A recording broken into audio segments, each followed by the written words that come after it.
بدرخانی خاک پرورم روزنامه نووسی را برم بدرخانی خاک پرورم روزنامه نووسی را برم حدیث روشن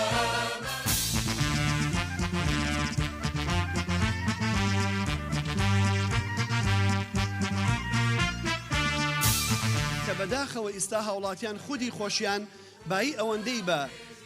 وتەکانی بەرپرسێکی نابەرپرسیار بڕواکەن ئەوەندە بە میدیای کوردی بڕوا ناکەن.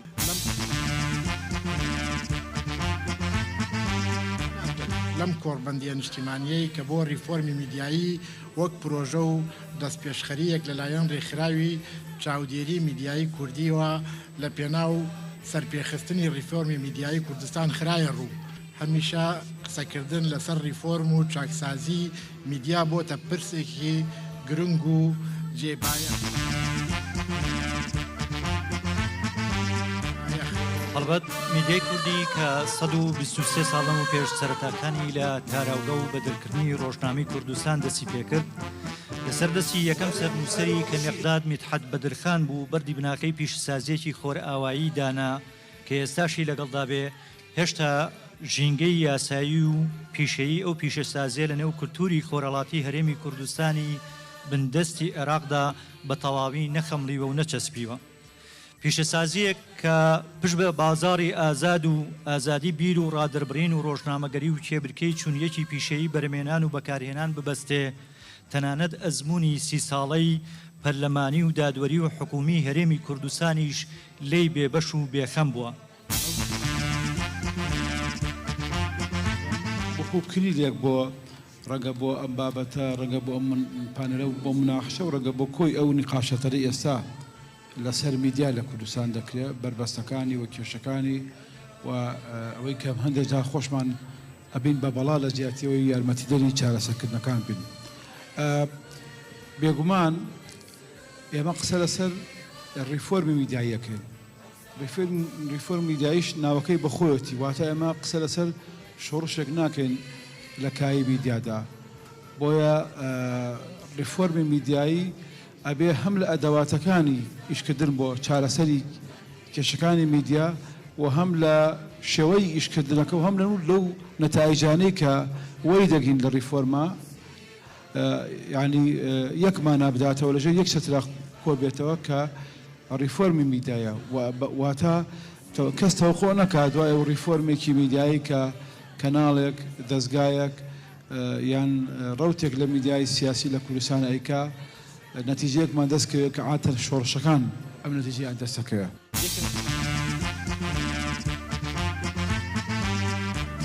یەکێک لەو خاڵانی کە گرنگە لە ریفۆرمی میدیایە بەڕێزان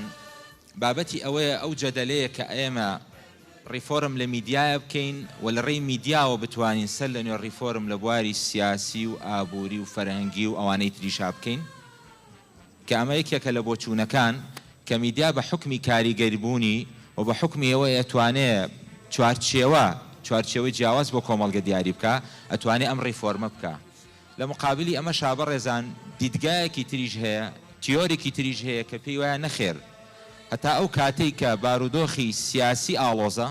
بارودۆخی کۆمەڵایەتی ئاڵۆز و شێواوە بارودۆخی فەرهەنگی شێواوە و ئەوانە ریفۆرمیان تیان نەکرێ ئەستەمە بتوانین ریفۆرم لە بواری میدیایە بکەین.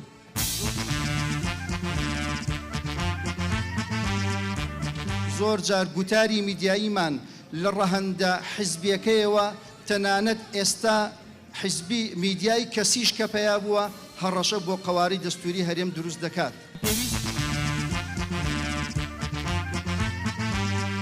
پێویستە لە کۆمەلگادا میدیا ئازاد بێ و میدیا سربەخۆ بێ و میدیا بەرپرس بێ لە گەیاندن و گواستنەوەی زانیاری ڕاست و دروست بۆ تاک چونکە تاک مافی ئەوەی هەیە کە زانیاریەکان وەک ئەوەی کە هەیە بەدەستی بگا و لە بەرئەنجامی ئەوەدا بەو عەقڵمەندی و هۆشمەندی هەیەتی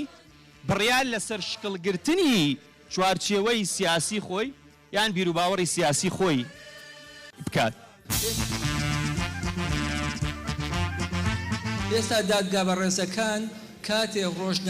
ڕۆژنامەنووسێ لێرە دانیشتووە کە لە فەیسبوکەکەی خۆیان بابەتێ بنووسێ یاسای ڕۆژنامەگەری بەسەرا تەطبیق ناکرێت یاسای خراپ بەکارهێنانی ئامێرەکانی پەیوەندیکردنی بەسەرا تەطبیقەبرێت کە سزاکەی زیاترە لە یاسای ڕۆژنامەنووسی و حەبس ئەبێتە حەبس بەڵام یاسای ڕۆژنامەنووسی غەرامەی و حەبسی تێدا نییە ئەمە یەکە لەو خاڵانەی کە پێویستمان بە ڕیفۆرمە وا بکەین ڕۆژنامەنووس لە هەر شوێنێکە بابەتی نووسی هەر یاسای ڕۆژنامەنووسی بەسەرا تەطبیقین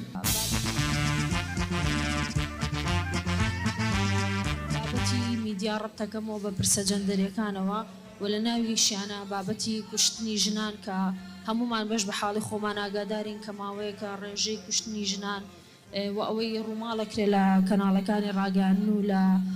سۆشیال میدیاوە زۆر زیای کردووە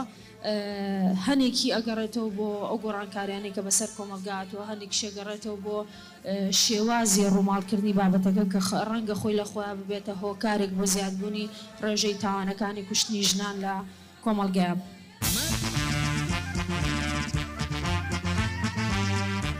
ئێمە زۆربەی هەرە زۆری میدیای ئێمە ئەمڕۆ میدیای حیزبیە ئێمە پێویستە پێش ئەمەشت ریفۆرم لە میدیا حیزبیە بکرێ میدیای حیزبی عیب نییە ئێستا زۆرێک لە وڵاتەکان میدیا حیزبی هەیە و میدیای کەسیشەیە ئەو ئێستا لە هەرێمی کوردستانە بوونی هەیە زیاد لە گوتارێکی سیاسی لەناو میدیاکان ئابینرێ هەر یەکەش هەر لەو میدیانەی کە هەمانە گوتارەکەی خۆی یەکسانە کاتەوە بە گوتارێکی نیشتیمانی کەواتە کێشەکە لەوایە لە کاتی کە ژینگەی قەیرانەوی لە شوێنێکی دیاری کراوە هەبوو ئەم ژینگەیە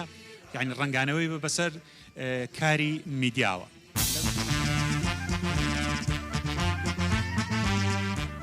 لە زۆر وڵاتدا کەیسی جیاوازمانێک کە میدیا نەکەوتوتە ژێر هەژمونی گەندەڵی نەکەوتوتە ژێر هەژمونی نادیموکراسەتی بەڕێوەبردننی وڵات لەلایەن حیزبە سیاسەکانەوە بە پێچەوانەوە میدیا چی کردووە؟ میدیا ڕۆڵەشی ئارێنی هەبووە لە ئاراستەکردنی سیستەمی حکومڕانیشدا.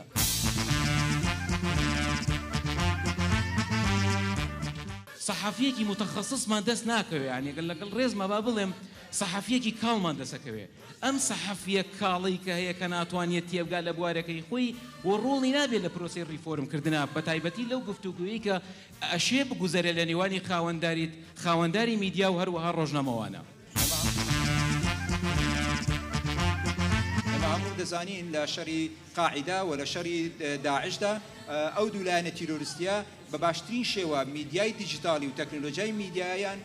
بەکارهێنا بۆ بڵاوکردنەوەی بیری تونند و تیژی بۆ هاندانی کوشتنی خەڵک سربڕینی خەڵک بۆ نانەوەی ئەپشێوی و ئاژاوەرێنەوە کۆمەلگاکان و سرینەوەی ئاین و نەتەوەکانی تر بۆیە ئەمە لەلایەکدا پێویستە ڕەچاوی ئەوە بکەین مەجال بەو بیر و بۆچوونان نەدرێت کە بڵاو بکرێتەوە بەڵام